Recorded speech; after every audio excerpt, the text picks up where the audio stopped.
ఈ ఉగాది నుండైనా కోటీశ్వర్లవ్వాలనే కలను నెరవేర్చుకోండి. వెంటనే జేకేఆర్ గురువు గారికి కాల్ చేసి అపాయింట్మెంట్ తీసుకోండి.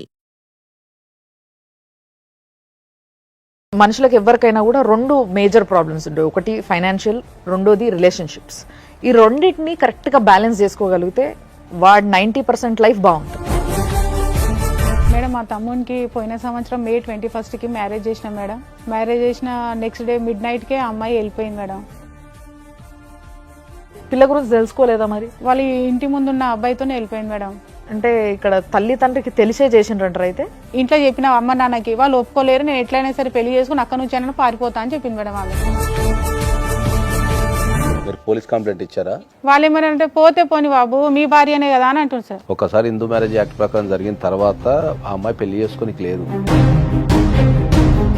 ప్రీమ్యాటల్ కౌన్సిలింగ్ అనేది కనుక ఇప్పుడున్న సమాజం కనుక స్టార్ట్ చేయకపోతే ఇంకొక 5-10 ఇయర్స్కి పెళ్లి అనే వ్యవస్థ ఇండియాలో ఉండదు.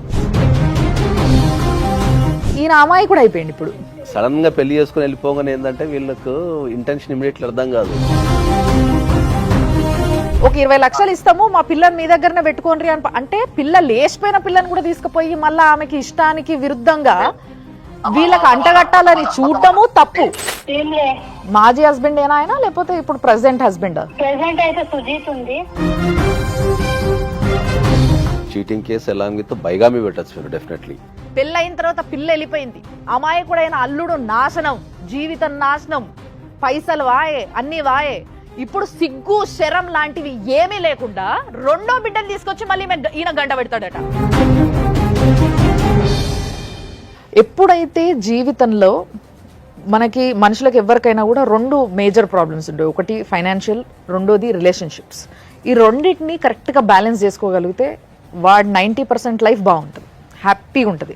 ఎప్పుడైతే ఈ రెండింటిని కలిపి చూడడం మొదలు పెడతామో, అంటే ఫైనాన్షియల్ అండ్ రిలేషన్షిప్స్, ఈ రెండింటిని ఇమోషన్ అండ్ ఫైనాన్షియల్, ఈ రెండింటిని ఎప్పుడైతే కలుపుతామో అప్పుడే అసలైన ప్రాబ్లమ్స్ అన్నీ మొదలైతాయి అనేది నాకు అనిపించింది. మన మొదటి గెస్ట్ నాగేశ్వరరావు గారు, పూజారి నాగేశ్వరరావు గారు చాలా డైనమిక్ అడ్వకేట్. ఈయన మాట్లాడడం మొదలు పెడితే ఎంత పాయింట్ ఉంటుందో, ఆయన పనిచేయడం మొదలు పెట్టింది అసలు ఎవరికి అనిపించదు కానీ, ఎందుకంటే ఆఫ్ స్క్రీన్ కాబట్టి. కానీ ఇప్పుడు వరకు జరిగిన చాలా కేసెస్లో ఆయన ఇన్వాల్వ్మెంట్ లేకపోతే అస్సలు సాల్వ్ చేయడం ఇంపాసిబుల్. సార్ నమస్తే. అండ్ ఆవిడ మాట్లాడే విధానం చూస్తే ఎదురుగోళ్ళకి నిజంగా ఆమె చెప్పింది కరెక్టే, నేను మారిపోతే బాగుండు అన్న ఫీలింగ్ కలిగేలాగా ఒక మనిషిని మనస్సుని మెలేసే శక్తి ఉన్న వాయిస్ అది. సో ఆవిడే దివ్యవాణి గారు. అమ్మ నమస్తే. సో ఇప్పుడు వచ్చిన బాధ్యతలతో ఒకసారి మాట్లాడదాం, వాళ్ళ ప్రాబ్లం ఏందో చూద్దాము, దాని తర్వాత మనం దానిపైన డిస్కస్ చేసి ఏం చేయొచ్చు అనేది ఆలోచిద్దాం. అమ్మ నమస్తే. నమస్తే అండి. పేరు? నా పేరు విజయ్ మేడం. విజయ్. మీ పేరు? బబిత మేడం. ఓకే. ఏంది మీరిద్దరు? మా తమ్ముడు మేడం. తమ్ముడు. Okay okay. ఎక్కడి నుంచి వచ్చారు? వికారాబాద్. ప్రాబ్లం ఏంది మేడం మా తమ్మునికి పోయిన సంవత్సరం May 21కి మ్యారేజ్ చేసిన మేడం. మ్యారేజ్ చేసిన నెక్స్ట్ డే మిడ్ నైట్కే అమ్మాయి వెళ్ళిపోయింది మేడం. డబ్బు బంగారం అన్ని తీసుకుని వెళ్ళిపోయింది మేడం. డబ్బు బంగారం అంటే వాళ్ళ ఇంట్లో పెట్టిన కట్నమా, లేకపోతే? మా దగ్గర వాళ్ళు కట్నం పెట్టారు మేడం, పెళ్లి కొడుకు తరఫు నుంచే పెడతారు మేడం. మేము పెట్టినదే ఆమె పేరు మీద పెట్టుకుని డబ్బులు అవన్నీ అరేంజ్ చేసుకుని వెళ్ళిపోయింది మేడం. ఆమె ప్రీ ప్లాన్ తోనే వచ్చింది మేడం. ఎంత ఉంటుంది వాల్యూ దాన్ని? 4-5 తులాస్ ఉంటుంది madam gold, 40-50 tolas silver madam, 2 lakhs cash madam. Okay. అంటే పిల్ల గురించి మీరు తెలుసుకోలేదా? అంటే లవ్ మ్యారేజా, arrange marriage? Arrange marriage. Arrange marriage. పిల్ల గురించి తెలుసుకోలేదా మరి? అంటే తెలుసుకున్నా మేడం, మంచి అమ్మాయి అనే చెప్పారు మేడం. మరి ఇంతకు ఎందుకు పోయింది మరి? ఎవరితో పోయింది? వాళ్ళ ఇంటి ముందున్న అబ్బాయితోనే వెళ్ళిపోయింది మేడం. అంటే ఆల్రెడీ రిలేషన్ లో ఉందామే? ఉందంట మేడం.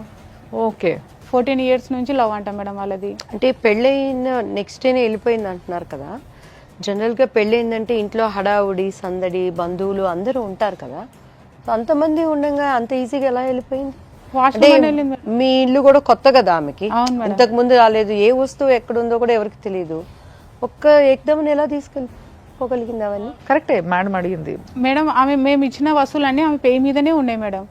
పైసలు వెండి ఎక్కడి నుంచి కలెక్ట్ చేసుకుంది మరి? అంటే మా తమ్ముని బెడ్రూమ్ లోనే ఉన్నాయి మేడం డబ్బులు అవన్నీ. వాళ్ళిద్దరు అన్నలు ఉంటున్నారు అయితే? ఈయన చైన్, ఆయన రింగ్ అది పెట్టింది అంతా అబ్జర్వ్ చేసింది మేడం ఆమె. పిల్ల మీతో మాట్లాడింది అంటే పెళ్లి ఫిక్స్ అయిన తర్వాత మాట్లాడినరా మీరు? అంటే మామూలుగా మాట్లాడిపోయలేదు మేడం, వాళ్ళ అమ్మ నాన్న వాళ్ళు ఏం మాట్లాడిపోయలేదు. మరి మీరు అడగలేదా ఒకసారి నేను మాట్లాడతా మరి ఏంది అని? ఆమె బిజీ ఉంది. అది ఒక రోజు మేడం ఆమె సైజు కొలతలకు షాపింగ్కి సిటీకి వచ్చిన మేడం, కొలతలకు డ్రెస్ అవి తీసుకొని వస్తే కూడా వాళ్ళ అమ్మ రంజాన్ పండుగకి వేరే దగ్గరికి వెళ్తే కూడా మేము వచ్చినందుకు ఆమె ఆ పండగ వదిలిపెట్టి ఇక్కడికి వచ్చింది మేడం, ఏడా ఆమెతో కలుస్తామని. అంటే ఇక్కడ తల్లి తండ్రికి తెలిసే చేసిండ్రంటారు అయితే. ఆ అమ్మాయి అయితే అన్నది మేడం, ఇంట్లో చెప్పిన మేడం, ఇంట్లో చెప్పిన అమ్మ నాన్నకి, వాళ్ళు ఒప్పుకోలేరు, నేను ఎట్లయినా సరే పెళ్లి చేసుకుని అక్కడ నుంచి అయినా పారిపోతా అని చెప్పింది మేడం ఆమె. పారిపోతే పెళ్లికి ముందు పారిపోతే అంటే వాళ్ళు అంటే తల్లి తండ్రి కూడా బ్లాక్మెయిల్ చేస్తుంటారమ్మా. అంటే నేను రియల్ గా చచ్చిపోతాను ట్రూ ఏదో. లవ్ అని అంటే వచ్చింది సరే, ఇష్టం లేకపోయినా పెళ్లి చేసుకున్న కట్టుబట్టలతో వెళ్ళిపోయిందని అనుకోవచ్చు. ఆ ఇల్లు చూస్తే కూడా మేడం వెళ్ళిపోదని అనుకో మేడం, సీసీటీవీ మేడం, ఇంతే ఇల్లు సీసీటీవీ, మళ్ళీ గేట్ స్టీల్ గేట్ మేడం, మొత్తం అసలు ఇంత చీమ కూడా ఈగ కూడా పోదు మేడం ఆడ. సో ఇప్పుడు మీరు ఏం అడుగుతున్నారు, వాళ్ళతో మాట్లాడినరా? వాళ్ళతో మాట్లాడినాం మేడం.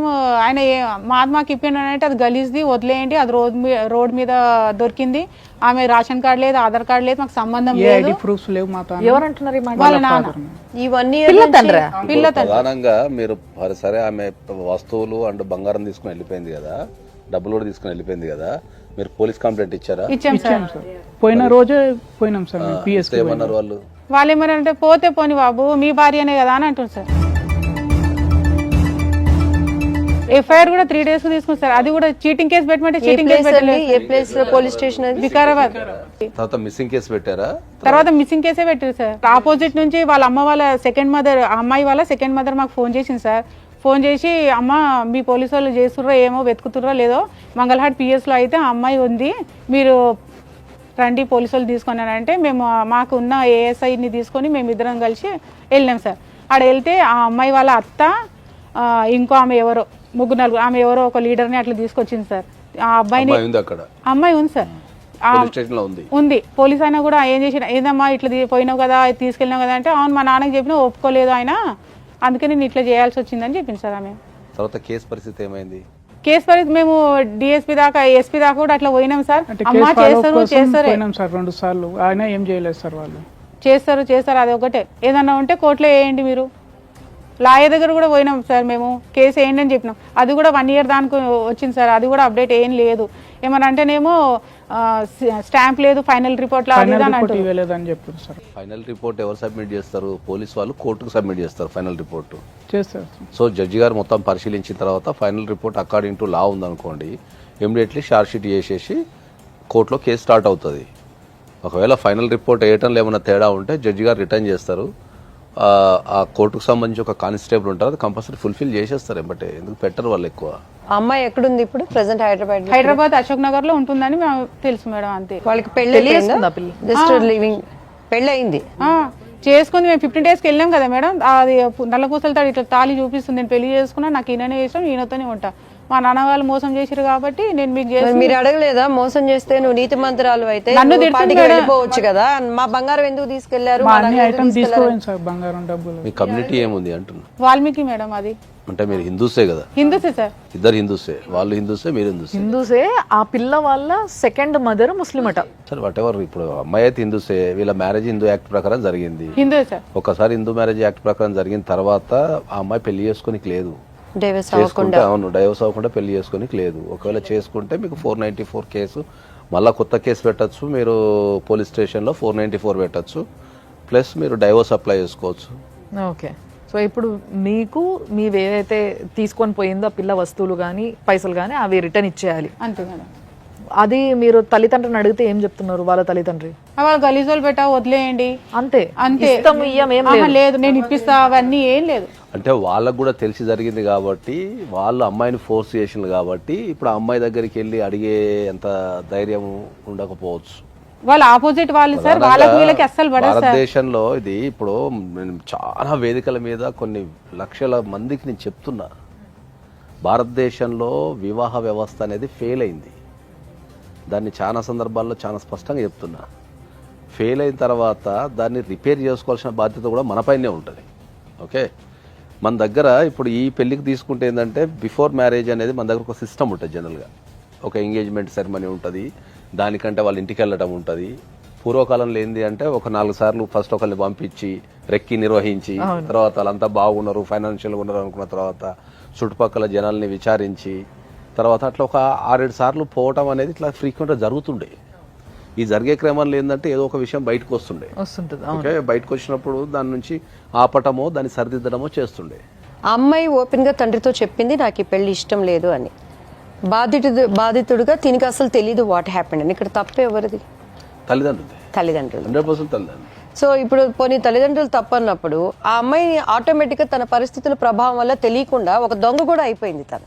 ప్రేమించిన అబ్బాయిని పెళ్లి చేసుకోలేకనో, కొంతమందికి పెళ్లి అంటే ఇష్టం ఉండదు అమ్మాయిలకి. జనరల్గా రకరకాల కారణాలు కావచ్చు. ఇండియాలో that is the biggest problem. ఇండియాలో మోడరేషన్ ప్రాబ్లం ఏంది అంటే చాలా మందికి ఫిజికల్ కాంటాక్ట్ మీద అవగాహన లేని అమ్మాయిలు కూడా ఉన్నారు.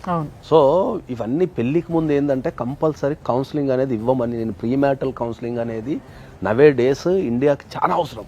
అవును అవును. ఇప్పుడు ఏమైనా ఒక డైవర్స్ అడ్వకేట్ కిందనో లేకపోతే మ్యారేజెస్ ఫెయిల్ అయినో తిడుతున్నారు తప్ప ఒక పెళ్లి చేసేటప్పుడు ప్రీమ్యాటల్ కౌన్సిలింగ్ అనేది చాలా అవసరం ఇప్పుడున్న సమాజానికి. ఒకవేళ ప్రీమ్యాటల్ కౌన్సిలింగ్ అనేది కనుక ఇప్పుడున్న సమాజం కనుక స్టార్ట్ చేయకపోతే ఇంకొక 5-10 yearsకి పెళ్లి అనే వ్యవస్థ ఇండియాలో ఉండదు. యువత మేబీ సెల్ ఫోన్స్ ద్వారా కానీ అండ్ ఒక్కొక్కరు చేసే ఇన్సిడెంట్స్ ద్వారా కనెక్ట్ అయిపోతున్నారు. మంచి కన్నా ఎక్కువ చెడుకి కనెక్టివ్ అయిపోతున్నారు. టెక్నాలజీ అనేది జీవితాన్ని ఎప్పుడో పర్సనల్ జీవితాన్ని నాశనం చేసేసింది టెక్నాలజీ. పూర్వకాలంలో ఎవరన్నా ఒక అమ్మాయి ప్రేమించింది అనుకుందాం, సపోజ్ ప్రేమించిన తర్వాత ఇంట్లో పసిగట్టారు. పసిగట్టిన తర్వాత ఏం చేశారు? అరే పసిగట్టిన తర్వాత సమాజంలో ఇది చేసిపోద్దనో, లేకపోతే ప్రేమించిన అబ్బాయి మంచోడు కాదనో, లేకపోతే కులాల డిఫరెన్స్ ఉన్నాయని చెప్పేసి ఆ అమ్మాయికి ఏం చేస్తుండే? బలవంతంగా వేరే పెళ్లి చేస్తుండే. సో బలవంతంగా వేరే పెళ్లి చేసిన తర్వాత ఏంది? ఆ అమ్మాయి వేరే ఊరికి వెళ్ళిపోతుండే. ఊరికి వెళ్ళిపోయిన తర్వాత అప్పుడు ఒకవేళ ప్రేమించిన వ్యక్తిని కాంటాక్ట్ చేయడానికి అప్పుడు సెల్ ఫోన్స్ కానీ ఇవన్నీ లేవు. లేనప్పుడు ఈ అమ్మాయి అక్కడికి పోయిన తర్వాత ఏం చేస్తుండే? ఆ కొత్త ఇంటికి పోయినప్పుడు ఏం చేస్తుండే? ముఖాభావంగా ఉండటము, లేకపోతే డిప్రెషన్లు ఉండటము, ఈ రకరకాలు ఉంటుండే. ఉన్నప్పుడు వాళ్ళు ఏమనుకుంటుండే? పెళ్ళైన అత్తమామలు కానీ కొత్త కదా, కొత్త ఇంటికి వచ్చింది కదా, తల్లిదండ్రులు మిస్ అవుతుందేమో అని వీళ్ళు ఆ కొరల్లో ఉంటుండే. ఓవర్ ద పీరియడ్ ఏమైతుందంటే అక్కడ ఉండి ఉండి ఉండి ఉండి ఒక నెల రోజులకో 2 నెలలకో 3 నెలలకో అడ్జస్ట్ అయిపోయి ఆ పరిస్థితులకు అడ్జస్ట్ అయిపోయి మెల్లగా భర్తతో మాట్లాడము, కాపురాలు చేయడం, ఇట్లా చేసుకొని పిల్లలు అంటుండే. కానీ ఇప్పుడు అంత టైం కాదు. ఇప్పుడు అదే చెప్తున్నా, ద సేమ్ సిచ్యువేషన్ లో అదే సెల్ ఫోన్ ఉంది కదా, ఎక్కడున్నా నీకు నచ్చిన బాయ్ ఫ్రెండ్ తో తెలవాలి కాంటాక్ట్ లో ఉంటే ఇంకా నీ కనెక్షన్ ఎక్కడ కట్ అయిపోతుంది. వీళ్ళ దగ్గరకు వస్తే పాపం ఈయన అమ్మాయి కూడా అయిపోయింది. ఇప్పుడు ఒకటి వీళ్ళు చేసిన తప్పు ఏదైనా ఉంది అని అంటే ఒకటి ఏంటంటే పిల్లతోనే నేను మాట్లాడాలని గట్టిగా అడుగు ఉండాల్సింది. There are n number of cases. నాకు డైలీ రెగ్యులర్గా 50 to 100 కేసెస్ కొత్తవి వస్తాయి నా దగ్గరికి పర్ డేకి. ఇవి వచ్చినప్పుడు ఈ డేటా అంతా అనలైజ్ చేస్తే ఏముంటుంది తెలుసా? మాక్సిమం పెళ్లి అనేది విత్ ఇన్ 1 month నుంచి 2 months మధ్యలో అవుతుంది. పెళ్లి చూపుల దగ్గర నుంచి పెళ్లికి. అవును. దీంట్లో మాక్సిమం మేము మాట్లాడుకోవడం లేదు, మాట్లాడుకోలేదు అనేది సెకండ్ అంశం ఉంటుంది.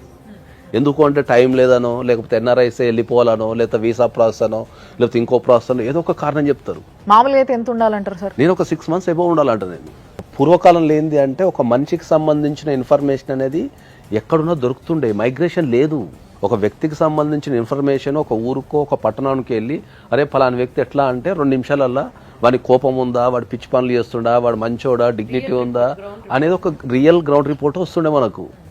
ఇప్పుడు మైగ్రేషన్ పెరిగిపోయింది. ఇప్పుడు పుట్టంగానే తీసుకెళ్లి హాస్టల్లో వేయటమో, లేకపోతే చదువుల కోసం తల్లిదండ్రులు, జాబ్ల కోసం తల్లిదండ్రులు ఇంకో దగ్గర ఉండి పిల్లల్ని ఇంకో దగ్గర పెట్టడము, ఈ కుటుంబాలు అనేటివి విచ్ఛిన్నం అయిపోయిన తర్వాత ఎక్కడ కూడా మనకు రియల్ రిపోర్ట్ ఒక వ్యక్తికి సంబంధించిన రిపోర్ట్ రావడం లేదు. మీరు ఏం చదువుకున్నారు? మీరు inter discontinue sir. Inter discontinue చదువుకున్నారు. ఏం పని చేస్తున్నారు? Private job madam, bank private గా చేస్తాం.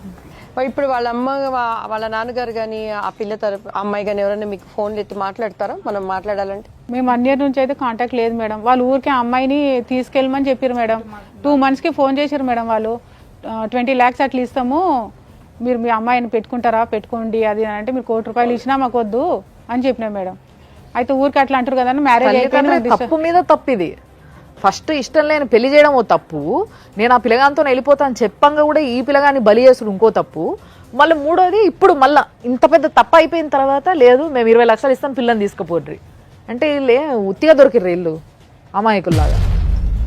పిల్ల డైరెక్ట్గా ముఖం మీద చెప్పబట్టే నాకు వద్దు, నాకు ఇష్టం లేదు, నేను ఇంకోని ప్రేమించిన సప్పుడు దాకా అట్లా ఉంచుకొని అయిపోతుంది పెళ్లి చేయకుండా. అంతేగాని ఇట్లా పెళ్లి చేసి వేరే వాళ్ళ ప్రాణాలు తీసుడు ఎందుకు? ఇప్పుడు అది చాలా ట్రామా ఉంటుంది అది. ఎందుకంటే ఇప్పుడు సామాజిక పరంగా కూడా ఏంటంటే ఇప్పుడు మనకు ఒక సమాజంలో పెళ్లి చేసుకుంటాం కదా, పెళ్ళైన తెల్లారే భార్య వెళ్ళిపోతే సమాజం ఎట్లా చూస్తుంది ఒక అసలు అబ్బాయి మీద ఎటువంటి నింద పడుతుంది? ఆమె స్వార్థానికి మంచి చెడు ఆలోచించకుండా ఆమె ఉన్న ఏజ్కి వెళ్ళిపోయింది. సో ఇక్కడున్న కుటుంబాలు కానీ ఇక్కడున్న ఫ్యామిలీస్ కానీ ఇక్కడున్న వ్యక్తులు ఎంత బాధపడతారు, వాళ్ళకు సామాజికంగా ఎంత ఇబ్బంది ఎదురవుతుంది, రేపు రెండో పెళ్లి చేసుకోవాలంటే ఎంత ఇబ్బంది అవుతుంది. ఇటు ఒక వైపు నుంచి ఎంటైర్ సంపాదించిన డబ్బు వెళ్ళిపోయింది. సరే డబ్బు అంటే పోతే మనం సంపాదించుకోవచ్చు, కానీ ఎప్పుడైతే ఈ సామాజికంగా మనము చూసే చుట్టాలు కానీ రిలేటివ్స్ కానీ అది ఎంత నామోషి ఉంటుంది. పిల్లలకి ఎక్కడ కూడా కౌన్సిలింగ్ ఇవ్వటం లేదు, ఎవ్వరు కూడా కూర్చోబెట్టి కౌన్సిలింగ్ ఇవ్వటం లేదు. Life journey sponsored by 6JVR. Jamalapuram వారి రత్నాంజన్. సౌత్ ఇండియాలోనే అతి తక్కువ ధరలకి రత్నాలను అందించే ఏకైక సంస్థ 6JVR. ఒక్కసారి ఆ అమ్మాయి ఫాదర్ తో మాట్లాడదాం మనము. హలో హలో సార్ నమస్తే. నమస్తే అమ్మా. శ్వేత మీ అమ్మాయి కదండి? ఎందుకు ఏమైందమ్మా? ఏం కాలేదండి, మీరు టెన్షన్ పడకండి, ఏం కాలేదు. మీ అల్లుడు ఉన్నారు కదా విజయ్ గారు, అమ్మా ఆయన సుమన్ టీవీకి వచ్చిండ్రు. సో ఇప్పుడు యాక్చువల్గా మీ ప్రాబ్లం ఏదైతే మీ ఇష్యూ ఉందో ఇదంతా కూడా చెప్పడం జరిగింది ఇక్కడ. సో ఇప్పుడు ఫస్ట్ ఆఫ్ ఆల్ నేను మీతో మాట్లాడాలనుకున్నది ఏంటంటే అండి, మీ అమ్మాయి మీకు ముందే చెప్పిందట కదా నాకు ఎదురుగున్న అబ్బాయి అంటే ఇష్టం, ఇంటి ఎదురుగున్న అబ్బాయి అంటే. లేదమ్మా, అట్లా ఏమీ లేదమ్మా, నాకు ఇప్పటిదాకా తెలియదు ఆ విషయము. ఇది మొత్తం ఫేక్ మాట ఉంది అమ్మా. ఇది ఆ పెళ్లి తర్వాతనే నాకు అది నిజం నా ముంగడు వచ్చిందమ్మా. అది పాపం ఇప్పుడు ఆయన అన్యం పుణ్యం తెలియకుండా ఆయన మోసపోయిండు మీ అమ్మాయి చేతిలో.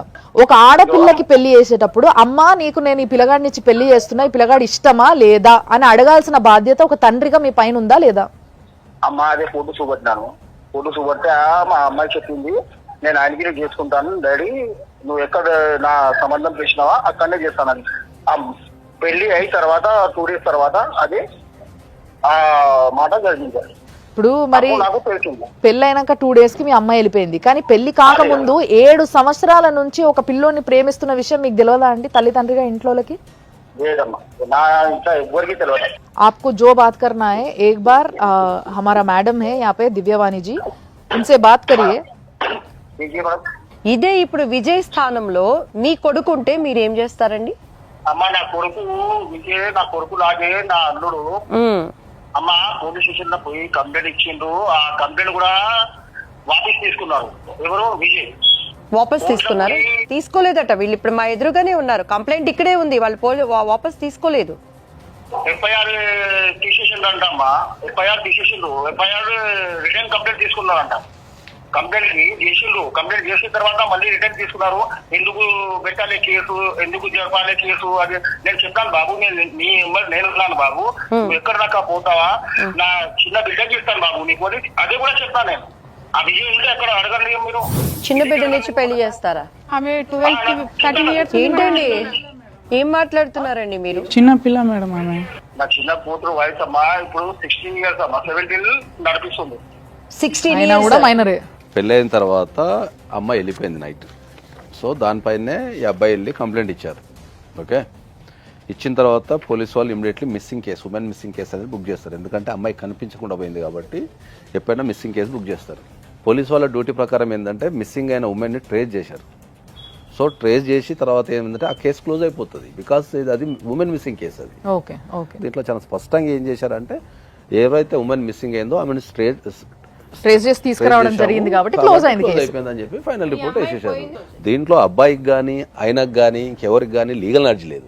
ఓకే, పెట్టిన తర్వాత అమ్మాయి స్ట్రెస్ అయింది. అంటే వీళ్ళు చేసిన తప్పేంటంటే ఈ నగలు ఎత్తుకుపోయింది ఇవన్నీ మెన్షన్ చేసి ఒక చీటింగ్ కేసు కింద ఏం పెట్టలేదండి. ఇప్పుడు దీంట్లో ఏంటంటే ఒక వాక్యం అయితే రాశారు, ఒక్కటే లైన్. ఎందుకంటే కంప్లైంట్ చాలా చిన్నది. కంప్లైంట్ అనేది ఎక్స్పర్ట్స్ రాయగలిగితేనే అది బ్యూటిఫుల్గా ఉంటుంది, దాంట్లో ఏం రాయాలో ఏమొద్దో అని ఉంటుంది. మ్యాక్సిమం కంప్లైంట్స్ అనేది ఎమోషనల్గానో లేకపోతే అర్థం కాకనో టెన్షన్లో రాసేస్తారు.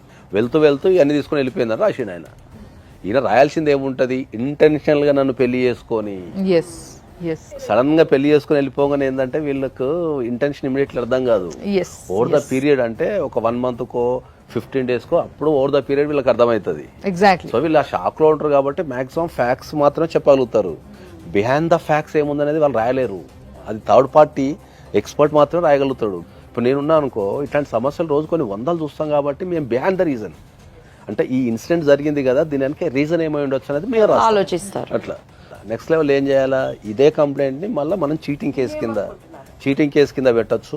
తర్వాత ఒకవేళ పెళ్ళైనట్టు, అమ్మాయికి పెళ్ళైనట్టు ఏమైనా ప్రూఫ్స్ ఉన్నా, ఆ అమ్మాయి చెప్పిన 494 అంటే మనకు వేరే వివాహం చేసుకుంది కాబట్టి మనం దాన్ని బైగామి అంటాం. బైగామి అంటే ఏంటంటే ఆల్రెడీ ఒక మ్యారేజ్ ఎగ్జిస్టింగ్లో ఉండగా వితౌట్ టేకింగ్ ఎనీ డైవర్స్ ఇంకో వ్యక్తిని పెళ్లి చేసుకుంటే బైగామి అంటాం.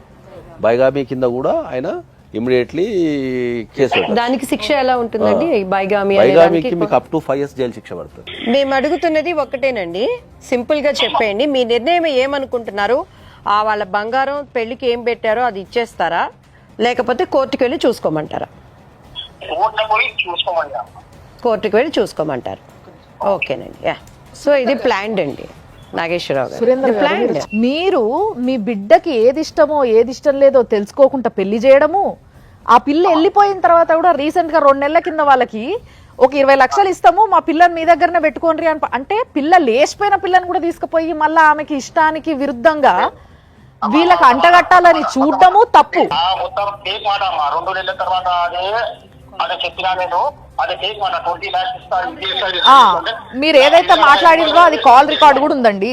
అది పక్కకు పెడితే ఇప్పుడు మా అందరి సమక్షంలోనే మీరు ఏమన్నారు, నా చిన్న పిల్లనిచ్చి పెళ్లి చేస్తా అన్న ఆయన్నే చేసుకోని అన్నాడు. అది కరెక్టా? మైనర్ పిల్లని ఈయనకు అంటగట్టడం ఏంది ఒకటి. రెండోది ఫస్ట్ పిల్ల మోసం చేసిపోయింది కాబట్టి ఇంకో పిల్లని ఇస్తా అని అంటే మీరు పిల్లల్ని కన్నది ఎందుకు? ఇట్లా ఎవరికి పడితే వాళ్ళకి ఇష్టం వచ్చినట్టు వరుస పెట్టి పెళ్లిళ్ళకి ఇచ్చేసేటందుక? అంటే మీ అభిమానము, మీ యొక్క ప్రెస్టేజ్, మీ యొక్క మర్యాదనే ఇంపార్టెంటా మీకు? ఆడపిల్లలంటే మీకు అంత ఇదిగా అనిపిస్తున్నారా? అంత మాట లేదమ్మా నాకు. ఎందుకంటే నా అల్లుడు మంచోడు. అవునండి, మీ అల్లుడు మంచోడు కాబట్టే సైలెంట్ గా ఉన్నాడు. ఇక్కడ దాకా వచ్చింది సైలెంట్ గా ఉన్నాడు. అదే జర్ర కొంచెం తెలిసి ఉండి జర గట్టిగా ఉండుంటేలే ఈ పాటికి 4 తగిలి ఇచ్చేటోడు వచ్చి. बाबूलाल को मालूम है बाबू, तुम्हारी शादी मेरी छोटी बेटी के साथ करता हूँ. अभी मेरी बेटी 16 years की है. अभी तुम्हारे को 2-3 साल सफर करो बेटा. मैं 3 साल सफर करता हूँ, तुम्हारी शादी करता हूँ. बोला रहा हूँ आपके बेटी से पूछे क्या इनको शादी करने के लिए तैयार है उन्हें? अरे अम्मा मेरे को बात समझ में नहीं आ रही अम्मा. ये लोग क्या बोलना चाह रहे हैं, क्या करना चाह रहे हैं लोग? सुनो सुनो सुनो, जिसके पर ज्यादा था उसके आपके जो बेटी है, आपके जो सेकंड बेटी है, सुनो आप, जब मैं बात कर रही हूँ आप सुने तो आपको समझ में आते. मेरी बेटी को फ्यूचर देखना, मेरी बच्ची का वो मर गए मेरे लिए, मर गए मेरे लिए. उसके ऊपर क्या केस बुक करते क्या करते कर लो. अच्छा बोलो जाए लखो करो बोल बोलो जाके. अरे तुम केस फाइल करो भाई, मैं एडवोकेट को भी बोला मैं. ఇంతకన్నా దరిద్రమైన తల్లి తండ్రులు ఎవ్వరు ఉండరని నేను డైరెక్ట్ చెప్తా. అరే బిడ్డకి పెళ్లి చేసిర్రు, ఆ పిల్లకి ఇష్టమా లేదా? లేదు. పెళ్ళి అయిపోయింది. పెళ్ళి అయిన తర్వాత పిల్ల వెళ్ళిపోయింది. అమాయకుడైన అల్లుడు నాశనం, జీవితం నాశనం, పైసలు వాయే, అన్ని వాయే. ఇప్పుడు సిగ్గు శరం లాంటివి ఏమీ లేకుండా 2వ బిడ్డను తీసుకొచ్చి మళ్ళీ ఈయన గంట పెడతాడట. ఏమైనా బుద్ధి ఉందా? సరే ఈయన వేసుకుంటాడు, అవును నా అల్లుడు మంచోడు కాబట్టి నా అల్లుడిని వేరేలకు కొనియకుండా నా పిల్లనే ఇచ్చి అంటగడతా అని ఆయన అనుకోవచ్చు. కానీ ఆ పిల్లకి, చిన్న పిల్ల, ఆ పిల్లకి పెళ్లి చేసుకోవాలంటే ఏ ఆడపిల్లకైనా కూడా అరే నా భర్త ఇట్లుండాలి అని ఒక ఆలోచన ఉంటది కదా. మరి ఇప్పుడు ఈ బావని పెళ్లి చేసుకుని ఇష్టమా అని అంటే మొన్నటిదాకా మా అక్కకి ఇచ్చి నా కళ్ళ ముందే పెళ్లి చేశారు కదా అన్న ఫీలింగ్ ఆ పిల్లకు ఉండదా? అంటే ఆడపిల్లల ఫీలింగ్స్ కావా? సో దీనికి అంతటి కన్నింగ్ వాట్ ఈస్ ఆయన మైండ్ సెట్ ఏంటంటే ఎక్కడ డబ్బులు ఇవ్వాల్సి వస్తుందో, రైట్ అండి, డబ్బులు ఇప్పుడు ఇవ్వాల్సి వస్తుంది, కూతురు తీసుకున్న దొంగతనం అమ్మా ఇంకంతే తప్పించుకుని. ఇప్పుడు ఆల్రెడీ ఆయన మైండ్ ఎంత ధైర్యం లేకపోతే కోర్టులో చూసుకోండి అంటున్నాడు. ఇప్పుడు అడ్వకేట్ గారు ఒక పక్కన చెప్తున్నారు యా ఇట్స్ లీగల్, ఆ ఫోటోలు ఉన్నా కూడా ఇరుక్కుంటారని చెప్తున్నా కూడా ఆయన అంత ధైర్యంగా చెప్తున్నాడంటే ఈజ్ కన్నింగ్ ఫెలో అని అర్థమైపోతుంది. సో మీరు ధైర్యంగా ఉండి అడ్వకేట్ గారిని సంప్రదించి, మీరు ఇంక్లూడింగ్ మీ అత్తామామల మీద కూడా మీరు చీటింగ్ కేసు పెట్టచ్చు. ఫస్ట్ అత్తామామల చీటింగ్ కేసు పెట్టచ్చు. Cheating case along with bigamy పెట్టచ్చు మీరు డెఫినెట్లీ. రెండోది వచ్చేసి మీరు కంపల్సరీ డైవర్స్, ఒకవేళ మీకు కావాలి అనుకుంటే మీరు డైవర్స్ 494 పెట్టుకుంటే మీకు డైవర్స్ ఈజీగా వచ్చే అవకాశం ఉంటుంది. తర్వాత మీరు డైవర్స్తో పాటు మీరు డైవర్స్లో కానీ లేకపోతే సపరేట్గా కానీ ఇప్పుడు ఆమె ఎత్తుకెళ్ళిన బంగారం అండ్ మనీ రికవరీ సూట్ కూడా వేసుకోవచ్చు. మీరు శ్వేత మాట్లాడుతున్నావు అమ్మా? నేను శ్వేతానే మాట్లాడుతున్నా మేడం. ఓకే అండి, నేను సుమన్ టీవీ నుంచి మాట్లాడుతున్నా. మీ మాజీ హస్బెండ్ విజయ్ ఉన్నాడు కదా, మాజీ హస్బెండ్ ఏనా ఆయన లేకపోతే ఇప్పుడు ప్రెసెంట్ హస్బెండ్? ప్రెసెంట్ అయితే సుజీత్ ఉంది.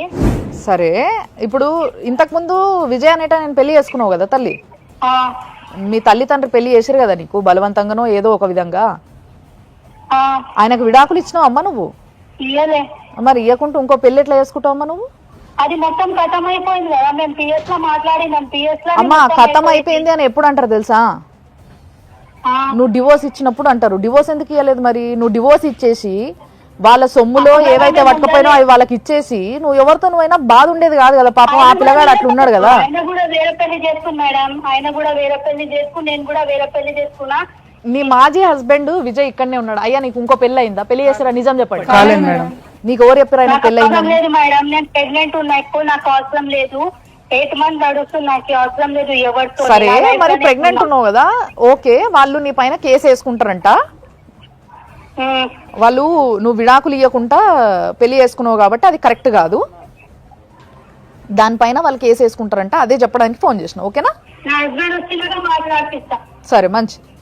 కనీసం ఆ అమ్మాయికి ఉన్నంత స్పష్టత కూడా మీకు లేకుండా పోయింది లాలో. ఆ అమ్మాయి చాలా స్పష్టంగా చెప్తుంది, పోలీస్ స్టేషన్ వచ్చినా పోలీస్ స్టేషన్లు అన్నీ అయిపోయినాయి, నేను పోయి పెళ్లి చేసుకున్నా, ఆయన పోయి పెళ్లి చేసేసుకున్నాను అని చెప్పేసి చాలా అయిపోయిందని విషయాన్ని చాలా స్పష్టంగా చెప్తున్నది. వాళ్ళ నాన్నకు భయపడి పిఎస్కి వచ్చి ఆమె ఇది సరెండర్ అయింది సార్ అక్కడ మంగళఘాట్ పిఎస్లో. అంతే, భయపడి వచ్చింది అంతే, కానీ ఏం. దీంట్లో నిజం చెప్పాలంటే ప్రధానంగా అన్ని తప్పులు మీ సైడ్ నుంచి ఉన్నాయి. వెరిఫై చేసుకోవాల్సిన బాధ్యత. ఒకవేళ ఆ అమ్మాయి మాట్లాడతాం లేదు పెళ్లికి ముందే అంటే ఎందుకు మాట్లాడతాం లేదు, ఆ సమస్యని మీరు అక్కడనే సాల్వ్ చేసుకుని ఉంటే, ఒకవేళ అమ్మాయితో మాట్లాడి అట్లా మాట్లాడుకోరు సార్. వాళ్ళ ఫాదర్ వాళ్ళకి ఇప్పుడు నేను కాదంటాను లేనమ్మా, మన భారతదేశంలో రకరకాల కులాలు, మతాలు, పద్ధతులు, ఆచారాలు కొన్ని వందలు ఉంటాయి. ఇప్పుడున్న సమాజంలో పెళ్లికి ముందు కంపల్సరీ మాట్లాడాల్సిన అవసరం ఉంది. సో అక్కడ ఒక తప్పు జరిగిపోయింది. దాని తర్వాత ఏమైంది, లీగల్గా తీసుకునే ప్రొసీడింగ్స్ కూడా చాలా గట్టిగా లేవు. అది మెయిన్, దట్ ఈస్ మెయిన్ అండి. లీగల్గా కనుక స్టార్టింగ్లోనే ఇప్పుడు ఒకవేళ ఇప్పుడు మిస్సింగ్ కేసు పెట్టారు కదా, ఈ మిస్సింగ్ కేసు క్లోజ్ అయిన ఎంబటే ఇమీడియట్లీ మళ్ళీ చీటింగ్ కేసు ఎంటైర్ ఫ్యామిలీ మీద కనుక పెట్టి ఉంటే ఎలాంగ్ విత్ అంటే వీళ్ళకు కూడా తెలుసు, వీళ్ళు ఫాదర్ మదర్ ఒకటి తెలుసు. నాగేశ్వరరావు గారు, ఒకవేళ ఆ అమ్మాయి మోసం చేయాలనుకుంటే మాట్లాడినా కూడా మోసం చేస్తుండొచ్చు, తండ్రికి భయపడి. ఫాస్ట్ అయింది. ఇప్పుడు వీళ్ళకి కావాల్సింది ఏంటి? డబ్బు కావాలి, లీగల్ గా డివోర్స్ కావాలా, డబ్బు మనం చేయగలం, మనం డెఫినెట్లీ చేయొచ్చు. దాంట్లో మీకు ఆయనకు అదే వచ్చే కదా ఇబ్బంది ఏం లేదు. అంతే మేడం. అమ్మాయి వచ్చినా వీళ్ళు ఇప్పుడు తీసుకోరు. దీంట్లో డైవర్స్ చాలా ఈజీగా వచ్చేస్తుంది, ఎందుకంటే ఆల్రెడీ అమ్మాయి వేరే మ్యారేజ్ చేసుకుంది, ఆల్రెడీ కన్సీవ్ అయిపోయింది, కాబట్టి ఆమె దొరికిపోయింది. ప్రెగ్నెన్సీ లేదు అంటే మనం మ్యారేజ్ని ప్రూవ్ చేయడం కష్టం. తనే నోట్తో చెప్తుంది, నోటితో చెప్తుంది. మనకు అక్కడ రేపు కోర్టుకు పిలిచినా కూడా సాక్ష్యాలు ఉంటాయి, పిల్లలు ఉంటారు, కాబట్టి ఆయనకు డైవోర్స్ అనేది చాలా ఈజియెస్ట్ ప్రాసెస్. రెండోది క్రిమినల్ కేసు అనేది కూడా ఆయన పెట్టుకోవచ్చు. తను ఏమైతే దొంగతనంగా తీసుకువెళ్ళిపోయిందో ఆ వాళ్ళకి క్యాష్ కానీ ఆ సొమ్ము ఈ కేసులో డెఫినెట్లీ వస్తాయి. సో ఇప్పుడు వరకు మీరు తెలుసో తెలియకనో చేసిన తప్పులు ఏవైతున్నాయో వాటిని సరిదిద్దుకుంటూ మీరు ఇప్పుడు కొంచెం ఆ గైడెన్స్లో మీరు ఏమేమి కేసులు వేయాలి, ఎట్లా వాటికి తగ్గట్టుగా మీరు ఇది చేసుకోవాలనేది చూసుకొని చాలా మంది మన దగ్గరకు వచ్చిన maximum cases 100 out of 100 cases వాళ్ళు ఎంత చదువుకున్న వాళ్ళైనా చదువు లేని వాళ్ళైనా చేస్తున్న తప్పు ఎక్కడుంది అని అంటే చట్టాలు తెలుసుకోకపోవడం. సో చట్టం అనేది కొంత గొప్ప కొంచెం నాలెడ్జ్ ఉంటే దానిపైన ఏ టైంలో ఏ కేసు వేయాలి, మన వైపు ఏముంది వాళ్ళ వైపు ఏముంది అనే నాలెడ్జ్ తెచ్చుకుంటే ప్రతి ఒక్కరికి కష్టము నష్టము చెప్పిరావు, వచ్చినప్పుడు వాడుకోవడానికి ఉంటుంది. ఇక్కడ తింది తప్పులేదు, మన సంప్రదాయాలు మాట్లాడుకుంటారు, కొంతమంది మాట్లాడుకోరు. ఇప్పుడు కల్చర్ పెరిగింది sir, to be frank. Second one వచ్చి జనరల్గా నేను ఒక అడ్వకేట్ దగ్గరికి వెళ్తాను, ఇప్పుడు ఆ ప్రాబ్లంలో నేనే ఉన్నాను. అడ్వకేట్ నీతిపరుడుగా ఉండాలి, అడ్వకేట్ తన పక్షాన నిలబడేవాడిగా ఉండాలి. ఎందుకంటే మనం లాయర్స్ కాదు, మనకి తెలియదు, ఎప్పుడు ఉండరు. కాకపోతే ఈ ప్రోగ్రాం ద్వారా మంచి చదువులు చదువుకున్న అడ్వకేట్స్ కానీ చట్టాలని సంరక్షిస్తూ వాటి గురించి తెలుసుకున్న వాళ్ళు కూడా, ఇప్పుడు మీరు ఒక కేసు చెప్పారు కదండి, దాని పేరేంటి? బైగామి అనేది ఉన్నది, ఇంతవరకు ఆ పేరే నేను కొత్తగా వింటున్నాను. సో ఈ సమస్య రాబట్టి మనకు తెలుస్తుంది. వచ్చినప్పుడు అడ్వకేట్స్ కూడా టు బి ఫ్రాంక్ గా వాళ్ళకి చెప్పి చేసినప్పుడు డెఫినెట్ గా వాళ్ళు విన్నర్స్. ఇప్పుడు ఆ అబ్బాయికి అమ్మాయిని సంసారం చేయాలని లేదు, తనకు మోసపోయాడు, డైవర్స్ కావాలి, వాళ్ళ డబ్బు వాళ్ళకి కావాలి. దీంట్లో ప్రధానంగా వీళ్ళకు ఈ పోలీసు వ్యవస్థ నుంచి కూడా అంటే వాళ్ళు ఇక్కడ పేపర్ డాక్యుమెంటేషన్ ప్రకారం అయితే ఇక్కడ కరెక్టే ఉంది, కానీ పోలీస్ స్టేషన్లో ఏం జరిగింది అనేది కానీ ఆయనకు సరైన నాలెడ్జ్ లేదు.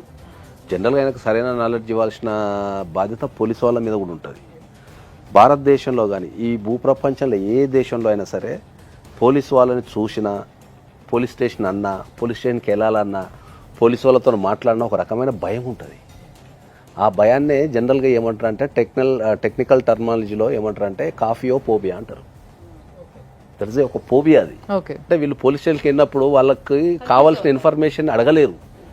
ఇప్పుడు ఈ కేసులో నాకు ఇన్ఫర్మేషన్ ఇవ్వండి, అసలు ఏం జరిగింది, ఆయనకు మినిమం ఒక అంటే ఏమంటాడంటే ఆయన ఇప్పుడు వచ్చి మనతోని షార్ట్ షీట్ ఫైనల్ రిపోర్ట్కి ఏదో స్టాంప్ పెట్టలేదు సార్, దానివల్ల రిటర్న్ అయింది అని చెప్పి అని చెప్తున్నారు. సో అక్కడ పోలీసు వాళ్ళకి ఇచ్చేంత అంటే వాళ్ళు ఉండే బిజీలో వీళ్ళకి ఇన్ఫర్మేషన్ ఇచ్చి వీళ్ళకి కౌన్సిలింగ్ ఇచ్చేంత ఉండదు. పోలీసు వాళ్ళు మన రక్షణ కోసము, మన ఎదుగుదల కోసము, మన అభివృద్ధి కోసం ఉంటారు. వాళ్ళు కూడా డెఫినెట్లీ ఏంటంటే ఎవరైనా కష్టంతో వచ్చినప్పుడు డెఫినెట్లీ వాళ్ళు కూడా ఇలాంటి వ్యక్తులకు కొద్దిగా లీగల్ నాలెడ్జ్ ఇవ్వాలా. సో అది లెక్క.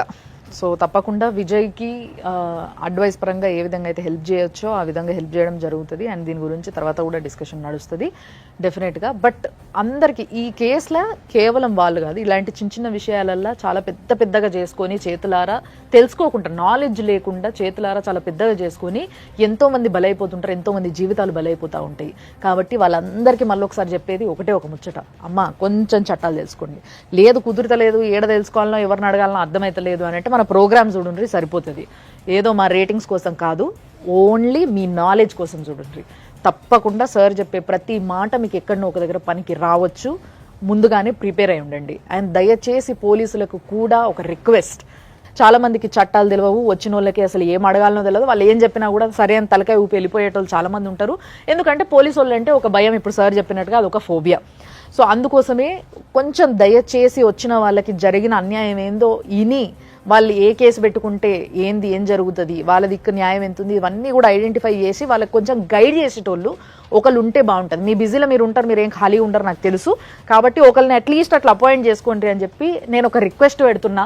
చూసారు కదా, చూస్తూనే ఉండండి సుమన్ టీవీలో 6 JVR జమలాపురం వారి రత్నా